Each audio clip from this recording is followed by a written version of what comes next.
Donald ટ્રમ્પના president બન્યા બાદ માત્ર ઇલીગલ ઇમિગ્રન્ટ્સે જ નહીં પરંતુ વેલિડ વિઝા પર યુએસ જવા માંગતા લોકોને પણ તકલીફ પડી શકે છે. અમેરિકામાં ચૂંટણી પૂરી થઈ ત્યારે ત્યાંની યુનિવર્સિટીઝે પોતાના સ્ટુડન્ટ્સે વિન્ટર બ્રેક ટૂંકાવીને 20 જાન્યુઆરી પહેલાં જ અમેરિકા પહોંચી જવા માટેની સલાહ આપતા ઈમેલ કર્યા હતા. આ યુનિવર્સિટીઝનું એવું માનવું હતું કે 20 જાન્યુઆરી બાદ અમેરિકાના એરપોર્ટ્સ પર વિદેશથી આવતા લોકોની સ્ક્રુટિની વધી શકે છે અને ઘણા વિદેશીઓને એરપોર્ટ પરથી જ પાછા પણ મોકલી શકાય છે. સ્ટુડન્ટ્સ બાદ હવે H1B વિઝા હોલ્ડર્સને પણ 20 જાન્યુઆરી પહેલા જ અમેરિકા પહોંચી જવા માટે જણાવવામાં આવી રહ્યું છે. ન્યુયોર્ક પોસ્ટના એક રિપોર્ટ અનુસાર ઇમિગ્રેશન લોયર્સ અમેરિકામાં કામ કરતા પોતાના ક્લાયન્ટ્સને સલાહ આપી રહ્યા છે કે જો હાલ તેઓ યુએસની બહાર હોય કે પછી પહેલીવાર H1B વિઝા પર અમેરિકા આવી રહ્યા હોય તો તેમણે વધારે મોડું કરવાને બદલે 20 જાન્યુઆરી પહેલા અમેરિકા પહોંચી જવું જોઈએ.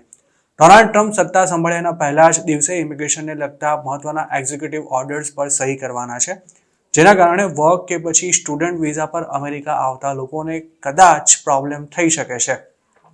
ટેક્સાસના ઇમિગ્રેશન લોયર જેસન ફિનક્લેમાને તો બિઝનેસ ઇનસાઇડર સાથે વાત કરતા એવું પણ કહ્યું હતું કે વાવાઝોડું આવી રહ્યું છે અને આ વખતે તેની અસર ખૂબ જ ઘાતક હશે. ટ્રમ્પે પોતાની પહેલી ટર્મ દરમિયાન અમુક મુસ્લિમ દેશો પર ટ્રાવેલ બેન મૂકી દીધો હતો. 2025માં પણ તેઓ આવું કંઈક કરી શકે છે અને અમેરિકાના ઇમિગ્રેશન લોયર્સનું એવું પણ માનવું છે કે આ વખતે ચાઇનાનું નામ પણ આ લિસ્ટમાં આવી શકે છે. ડોનાલ્ડ ટ્રમ્પે પોતાની પહેલી ટર્મમાં H1B વિઝા માટેના નિયમો પણ સખ્ત બનાવ્યા હતા, ત્યારે બીજી ટર્મમાં તેઓ આવો કોઈ નિર્ણય લે છે કે કેમ તેના પર પણ સૌની નજર મંડાયેલી છે. સૂત્રોનું માની તો સ્ટુડન્ટ તેમજ વર્ક વિઝા પર અમેરિકા જતા લોકોની સાથે સાથે વિઝિટર વિઝા પર અમેરિકા જતા હોય તેવા લોકો માટે પણ 20 જાન્યુઆરી પછી ઇમિગ્રેશન ક્લિયર કરવાનું આસાન નથી રહેવાનું. ટ્રમ્પના આવ્યા બાદ ઇલીગલી અમેરિકા જવાનું લગભગ અશક્ય બની જવાનું હોવાથી હાલ ઘણા ગુજરાતીઓ વિઝિટર વિઝા પર અમેરિકા જવાનો પ્લાન કરી રહ્યા છે અને અત્યાર સુધી લોકોને ઇલીગલી યુએસ મોકલતા એજન્ટોએ પણ પોતાના ધંધાને નવા ટ્રેન્ડ અનુસાર અપગ્રેડ કરીને વિઝિટર વિઝાનું કામ લેવાનું શરૂ કરી દીધું છે. હાલ માર્કેટમાં વિઝિટર વિઝા પર અમેરિકા મોકલવાનો 50 થી 70 લાખ રૂપિયા ભાવ બોલાઈ રહ્યો છે, જેના માટે ક્લાયન્ટનો પાસપોર્ટ મજબૂત બનાવવા પહેલા તો તેને અમુક દેશોમાં ફેરવવામાં આવે છે અને પછી યુએસના વિઝા માટે અપ્લાય કરતી વખતે જરૂર હોય તો સેલેરી સ્લિપ તેમજ બેંક સ્ટેટમેન્ટ સહિતના ફેક ડોક્યુમેન્ટ્સનો પણ ઉપયોગ કરાય છે. હજુ થોડા દિવસો પહેલા જ અમેરિકાના વિઝિટર વિઝા માટે નકલી ડોક્યુમેન્ટ્સ આપવા બદલ મહેસાણાના બલોલ ગામના એક યુવક સામે મુંબઈ સ્થિત યુએસ કોન્સ્યુલેટે પોલીસ ફરિયાદ નોંધાવી હતી, જેમાં 3 એજન્ટોને પણ આરોપી બનાવાયા હતા. જોકે જેમ ટ્રમ્પે ઇલીગલી આવતા લોકોને રોકવા માટે મેક્સિકો અને કેનેડા પર ભીંસ વધારી છે, તેવી જ રીતે હવે વિઝિટર વિઝા પર અમેરિકા આવીને અંડરગ્રાઉન્ડ થઈ જવાનો પ્લાન ધરાવતા લોકોની મુસીબત પણ વધી શકે છે. અમેરિકાના ઇમિગ્રેશન લો અનુસાર વેલિડ વિઝા સાથે પોર્ટ ઓફ એન્ટ્રી પર આવેલા કોઈપણ વિદેશીને યોગ્ય કારણ આપ્યા વિના જ તેના દેશ પાછો મોકલવામાં આવી શકે છે.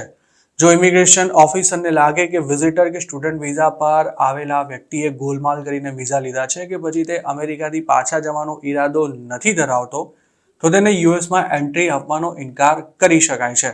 વિઝિટર વિઝા પર યુએસ જઈને જોબ કરતા ગુજરાતીઓની સંખ્યા પણ જરાય ઓછી નથી, પરંતુ આવા શંકાસ્પદ કેસને પકડવા માટે યુએસના એરપોર્ટ પર ઉતરેલા પેસેન્જરનો અમેરિકા આવવાનો ઈરાદો શું છે તેની પાકી માહિતી મેળવવા માટે તેનો ફોન તેમજ ઈમેલ પણ ચેક કરવામાં આવી શકે છે અને જો તેની તપાસ દરમિયાન ઇમિગ્રેશન ઓફિસરને કોઈ પણ શંકા જાય તો પેસેન્જરને પાછો મોકલી દેવાય છે.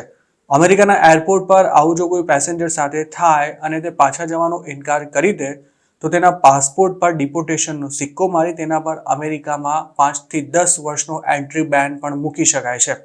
જુલાઈ 2024માં ભારતની સંસદમાં આ અંગે પૂછાયેલા એક સવાલના જવાબમાં વિદેશ રાજ્યમંત્રી કીર્તિવર્ધન સિંઘે જણાવ્યું હતું કે 3 વર્ષમાં અમેરિકાથી 48 ઇન્ડિયન સ્ટુડન્ટ્સ ડિપોર્ટ થયા હતા, જેમાં વિઝાના નિયમોનો ભંગ કરીને જોબ કરતા, કોલેજમાં સતત ગેરહાજર રહેતા સ્ટુડન્ટ્સનો સમાવેશ થતો હતો.